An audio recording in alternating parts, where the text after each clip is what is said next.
Atenção. A atenção define-se pelo direcionamento da consciência e estado de concentração mental sobre determinado objeto. Caracteriza-se por selecionar, organizar e filtrar as informações, funcionando como uma filmadora.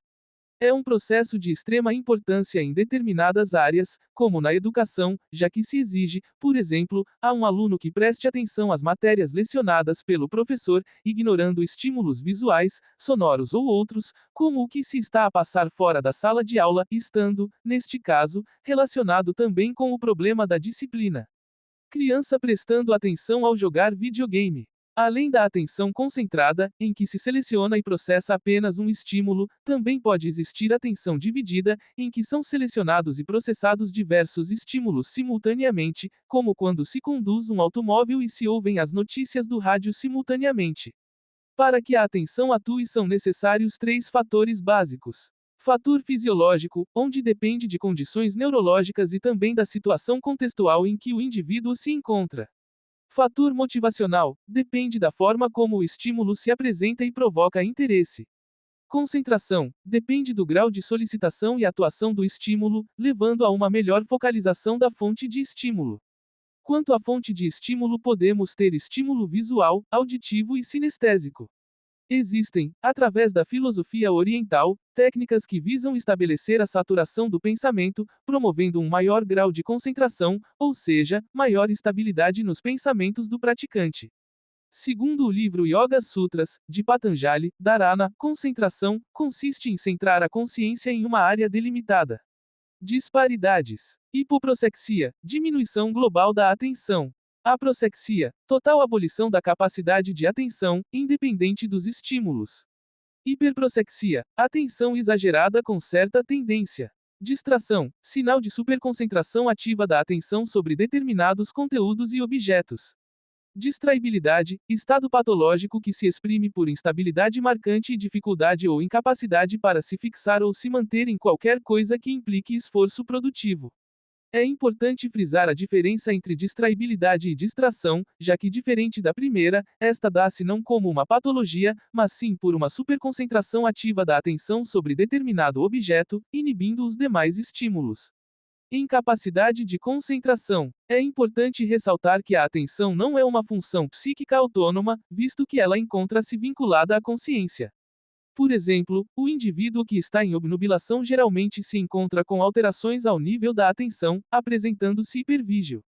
Contudo, um paciente em torpor se encontra hipovígio. Sem a atenção, a atividade psíquica se processaria como um sonho vago, difuso e contínuo. Segundo Alonso Fernandes, ao concentrar a atenção escolhemos um tema no campo da consciência e elevamos este ao primeiro plano da mesma, mantendo este tema rigorosamente perfilado, sem deixar-se desviar pelas influências dos setores excêntricos do campo da consciência, podendo modificar o tema escolhido com plena liberdade. Este tema poderia ser um objeto, uma ação, um lugar, uma palavra, etc. Distinguem-se duas formas de atenção, a espontânea, vigilância, e a ativa, tenacidade. No primeiro caso, ela resulta de uma tendência natural da atividade psíquica orientar-se para as solicitações sensoriais e sensitivas, sem que nisso intervenha um propósito consciente. A atenção voluntária é aquela que exige certo esforço, no sentido de orientar a atividade psíquica para determinado fim. Entretanto, o grau de concentração da atenção sobre determinado objeto não depende apenas do interesse, mas do estado de ânimo e das condições gerais do psiquismo. O interesse e o pensamento são os dirigentes da atenção, sendo que a intensidade com que a efetuamos é o grau de concentração alcançado. As alterações da atenção desempenham um importante papel no processo de conhecimento. Em geral, estas alterações são secundárias, decorrem de perturbações de outras funções das quais depende o funcionamento normal da atenção. A fadiga, os estados tóxicos e diversos estados patológicos determinam uma incapacidade de concentrar a atenção. Por se encontrar intimamente ligada ao nível de consciência, torna-se fato que distúrbios neurológicos e neuropsicológicos são acompanhados de alterações da atenção. Os transtornos de humor apresentam maciças dificuldades de concentração e atenção constante, capacidade de manter por longos períodos o foco em determinado alvo, enquanto nos quadros maníacos há considerável diminuição da atenção voluntária e agravamento da espontânea, com hipervigilância e hipotenacidade.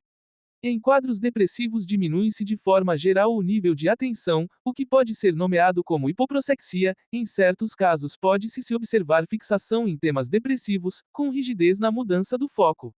Nos casos de TOC, transtorno obsessivo-compulsivo, nota-se vigilância excessiva e desregulada, ao passo que na esquizofrenia constata-se dificuldade de filtrar estímulos considerados irrelevantes, possuindo forte tendências à distraibilidade.